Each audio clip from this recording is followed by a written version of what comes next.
Break کے بعد خوش آمدید احتشام صاحب، میں آپ کی طرف آؤں گی. بلاول بھٹو ہم دیکھ رہے ہیں کہ کل جو اسٹیئرنگ کمیٹی کا اجلاس تھا وہاں بھی موجود نہیں تھے. آج ظاہر ہے الیکشن کمیشن کے باہر ایک مظاہرہ تھا، وہاں بھی بلاول بھٹو نہیں ہے. ہم دیکھ رہے ہیں کہ عمر کوٹ میں وہ جلسہ کر رہے تھے. تو عمر کوٹ میں جلسہ کرنا بلاول کا زیادہ اہم تھا یا پھر یہاں موجود ہونا؟ ظاہر ہے جس طریقے سے ابھی باتیں ہو رہی ہیں کہ اس اتحاد میں دراڑیں پڑ رہی ہیں، یہ تو پھر صحیح سیدھا سیدھا میسج آتا ہے. چلیں ہم کہیں گے تو شاید وہ کہیں گے جی ان کی بات کر رہے ہیں، دراڑیں تو ان کو سمجھ آ جانی چاہیے کہ معاملات کدھر جا رہے ہیں. آپ دیکھیں پیرل جلسے ہو رہے ہیں، ایک طرف مولانا فضل الرحمان صاحب باقی لوگوں نے تقریر کی اور بلاول بھٹو عمر کوٹ میں جلسہ عام سے خطاب کر رہے ہیں.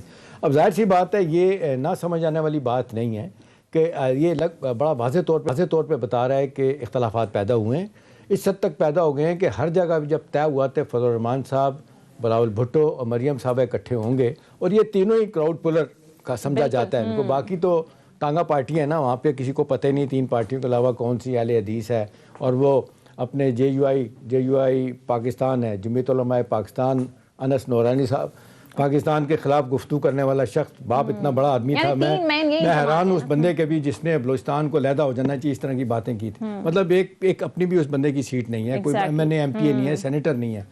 اب دیکھیں سوال یہ ہے کہ جس طریقے سے ڈسٹنس کیا ہے بلاول بھٹو زرداری نے، بہت بڑا ڈینٹ ہے ان کے لیے. اور جس طریقے سے ہونا چاہیے تھا کہ بھی بیک ٹو بیک یہ جلسے جلوس کر کے اکٹھے ایک میسج آف وننس دیتے، وہ نہیں گیا.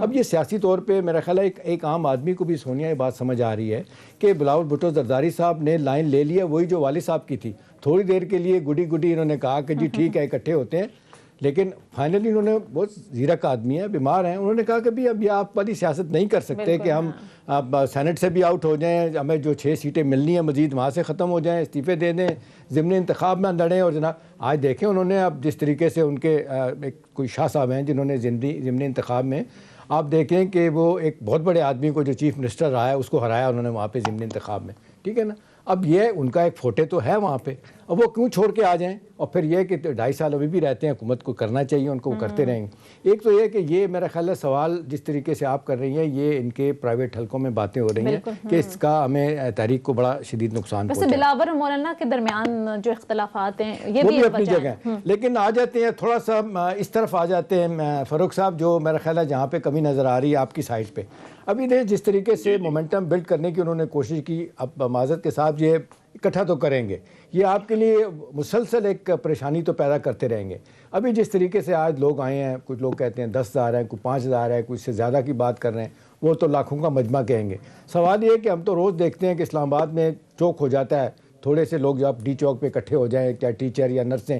ابھی اگر یہ پلان کر کے بڑا ایک لوگوں کو لے کے 20-30 ہزار لوگوں کو لے کے آ جاتے ہیں تو آپ نہیں سمجھتے کہ آپ کے لیے بہت بڑی مشکل ہو جائے گی حکومت کے لیے فیصلہ کرنا کہ جی اب کیا کریں، کیا ہوگا؟ پہلے تو تشان صاحب آپ اس چیز کو اپریشیٹ کریں کہ ہم نے صحیح معنوں میں ایک جمہوریت کا ثبوت دیا، یا نہیں روکا ان کو. ٹھیک، ہم نے ان کو الیکشن کمیشن آنے دیا، مکمل آزادی دی.